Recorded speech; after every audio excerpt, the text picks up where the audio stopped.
বাংলাদেশের ইতিহাস, সংস্কৃতি এবং স্থাপত্যের মধ্যে ঝিনাইদহের ঐতিহাসিক গোড়ার মসজিদ অন্যতম।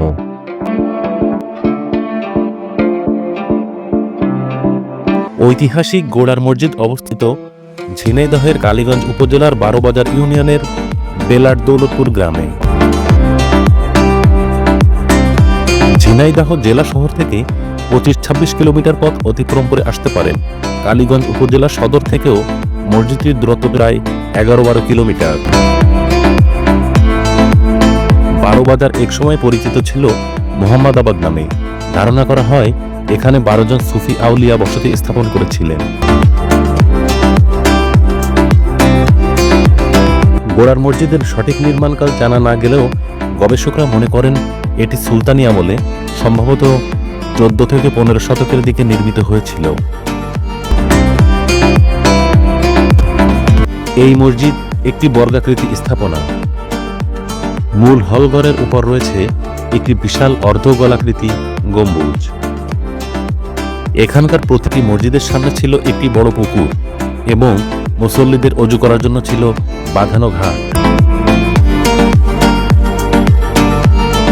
স্থানীয়দের মতে মসজিদের পাশে গোড়াই নামের এক দরবেশের কবর রয়েছে।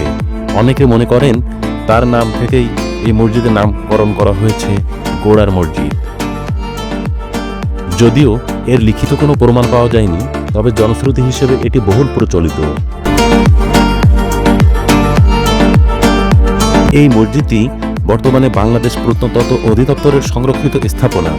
নিয়মিত পরিচর্যা ও সংস্কারের মাধ্যমে এটিকে টিকিয়ে রাখা হয়েছে। ইউনেস্কোর টেন্টেটিভ লিস্টেও 12 বাজার প্রত্নতত্ত্ব স্থানগুলোর মধ্যে গোড়ার মসজিদ অন্তর্ভুক্ত রয়েছে। এর মধ্য দিয়ে প্রমাণিত হয় এই স্থাপনার আন্তর্জাতিক গুরুত্ব। এই মসজিদের ডিজাইনটি অত্যন্ত সুন্দর, মনে হয় যেন ছবির মতো বাঁধানো। শত শত বছর ধরে দাঁড়িয়ে থাকা গোড়ার মসজিদ আমাদের জানায় ইতিহাস কখনো বিলীন হয় না। সময়ের সঙ্গে সঙ্গে স্থাপত্য হয়তো ক্ষয়ে যায়, কিন্তু ঐতিহ্য থেকে যায় অম্লান। আপনারাও একদিন সুযোগ করে ঘুরে আসুন 12 বাজারের এই ঐতিহাসিক নিদর্শন দেখতে। ঢাকা বা যশোর দিক থেকে এলে নামতে হবে 12 বাজার বাস স্টপে। এর পশ্চিমে মাত্র 1 কিলোমিটার ভেতরে গেলেই মসজিদটি দেখতে পাবেন। স্থানীয়ভাবে রিক্সা বা অটোভ্যানে এখানে সহজেই পৌঁছানো যায়।